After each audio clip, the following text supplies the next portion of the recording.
Hello dear students of class 10th, welcome to geography class. I hope all of you are fit and healthy.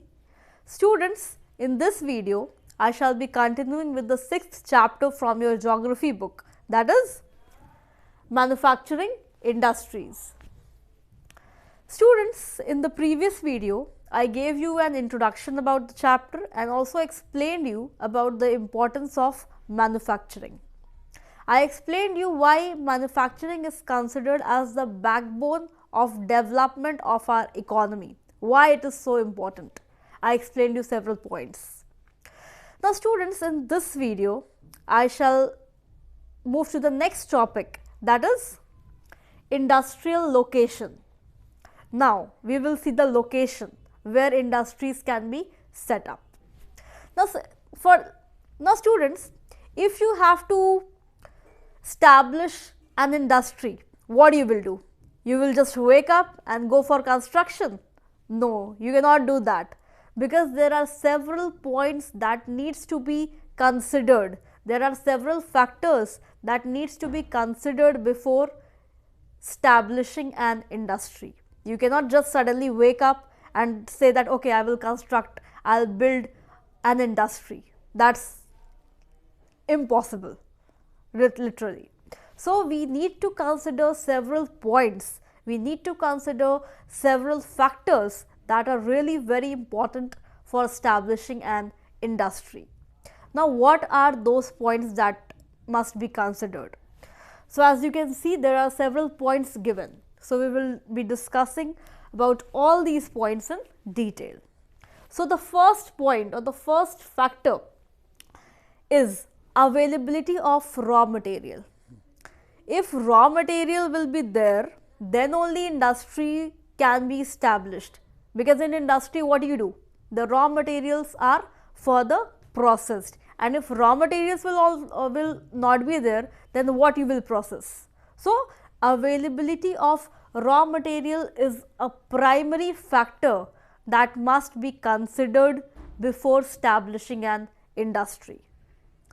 For example, if you have established a sugar cane industry or a sugar cane mill, cut this line. For example, if you have established a sugar industry, then what you need? You need sugar cane, because sugar cane will be processed to form sugar. You require sugar cane. So you need to see whether that area, that location where you are setting up your industry, their sugar cane cultivation is done or not. If sugar cane cultivation will be done in that area, then easily you will get the raw material for making sugar. So the first factor is availability of raw material, and if the cultivation of sugar cane is done at a very far place, then also it will create problems, because transportation cost will be high and it will actually result in reduction of quality. So you need to consider these points, that which kind of industry you are setting up for what kind of product, and whether you will easily avail the raw material or not. So this is the first point. I hope the first point is clear to everybody. Now the second point is labor, very important. See, manpower is required for establishing any industry. Now you will say machines are there, we will process the raw materials with the help of machines, but who will operate those machines? People are required, manpower is required. Without manpower, it is literally impossible to operate an industry. You cannot. So you need to see whether if you are setting up an industry, you are getting proper manpower or not, whether you have sufficient labors or not. So you need to establish your industry where first of all raw materials are available, and secondly where you can easily get labors, where you can easily get people or helpers, because without helpers it is not possible to operate, to establish any industry.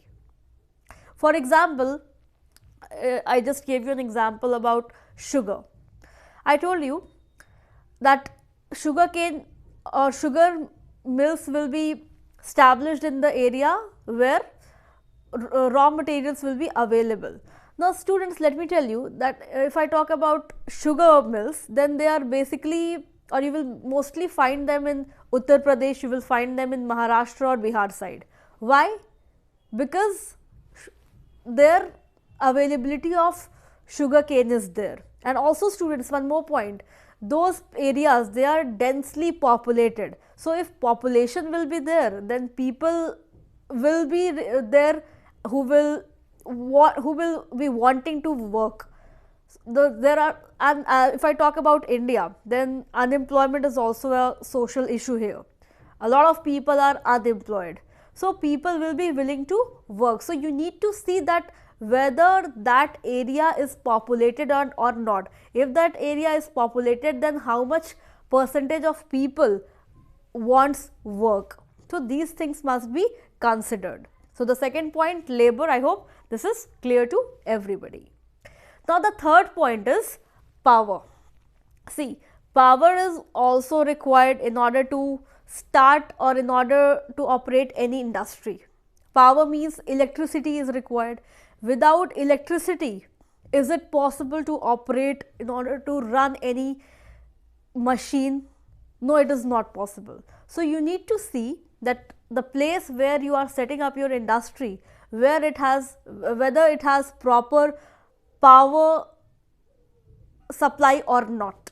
If that place is not having adequate or proper power supply, then it will cause real problems. You will not be able to operate your industry smoothly. So you need to see that point also, whether proper or regular power supply is there or not in that area.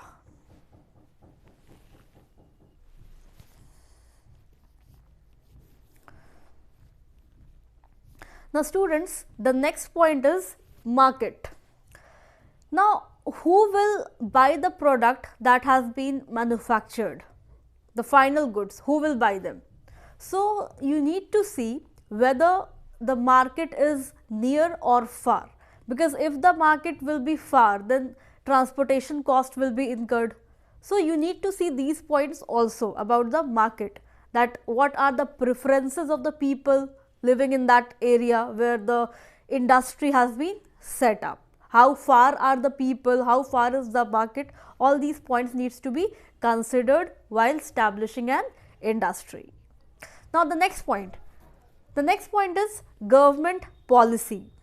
Now students, you need to see that the place where you are establishing your industry, the government policies are favorable there, where the government is giving proper tax benefits. So you need to see those points also, because if the government policies will be favorable, then that will benefit the industry that is being set up in that location, in that area. So government policies are also very important, because there are certain areas where the government has imposed certain restrictions on certain products. For example, if I talk about Bihar, then in Bihar a liquor factory cannot be set, an alcohol factory cannot be set up in this area, because the government has banned the consumption of liquor, the consumption of alcohol. So these points also needs to be considered. Now the next point or the last point is cost. Now you need to see the total cost that is incurred by you, whether you are getting that cost or not, and after getting that cost, whether you are getting proper profits or not. Because if you will not get profit, then there will not be any use of setting up that industry, right? So profit is definitely a very important point. The lesser the cost, the more the profit. So you need to see that what can be done so that less cost can be incurred and more profits can be made. So these are the points that are important, these are the factors that are important or that should be considered while setting up an industry. So, I hope this topic is clear to everybody. Now, students, let me tell you certain points that are important. Students, industrialization and urbanization, they go hand in hand, they go together. Now, how industrialization and urbanization go hand in hand? Industrialization means setting up more industries, more and more industries, and urbanization means growth of cities.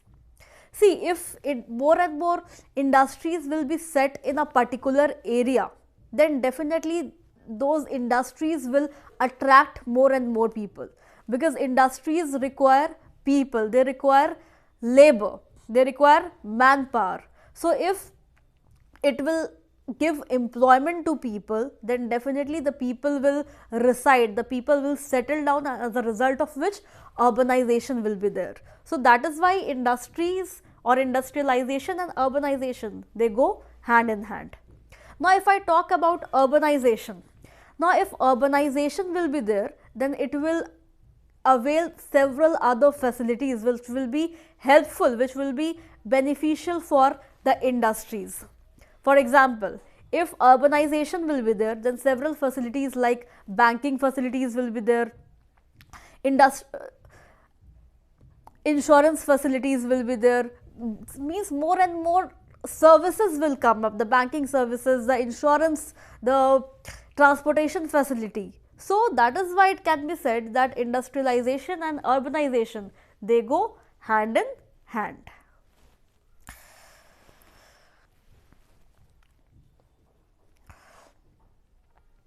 Now, students, we have one term, and the term is agglomeration economies. Now, what is the meaning of agglomeration? Agglomeration means collection, it means cluster or mass. Now, how is this term agglomeration related to this chapter? Why I am telling you about agglomeration economies? See, agglomeration means a cluster of industries that are set up in an area or location. See, if a cluster or if a collection or huge number of industries are set up in an area or location, then what will happen? Then those industries, they can avail more benefits, they can grab more opportunities, and hence they can get better profits, they can yield better results and ultimately better profits. They can avail the advantages that are offered in urban cities, they can avail the advantages, they can make government in their favor. If one person is doing something, people will not pay attention, but if huge number of people are involved in doing that one activity, then people will pay attention, the government will pay attention. If only one person will do, then it hardly bothers to the government.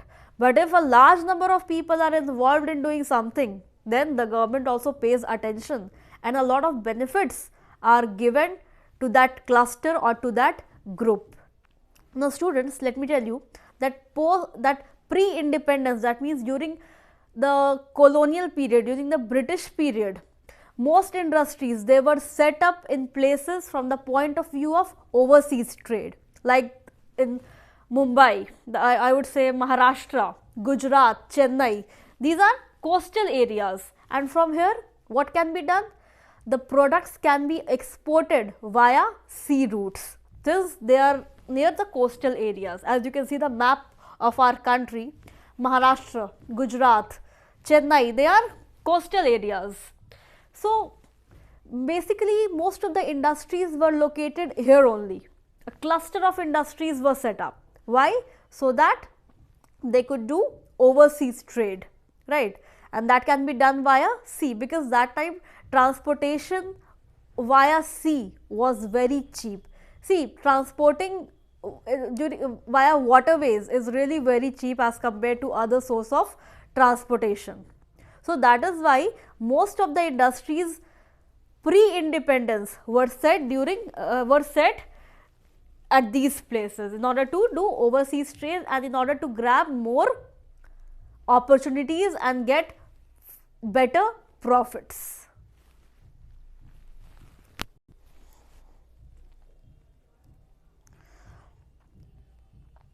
So students, agglomeration economies are really very important for the growth and development of our country, for the growth and development of any country, because it leads to more productivity, it leads to grabbing of more opportunities, right?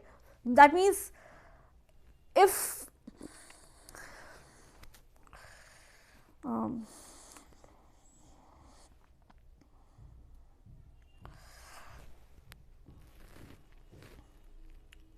students, in this, all the industries, they can pool up their products, they can pool up their finished products, and then the products can be further exported or they can be sold in the market, and the people living, the people will have more access to products, they can have greater markets. So this results in huge marketing.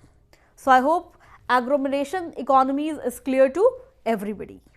Now students, in the next video, I will be explaining you about the classification of industries. That means how the industries are classified.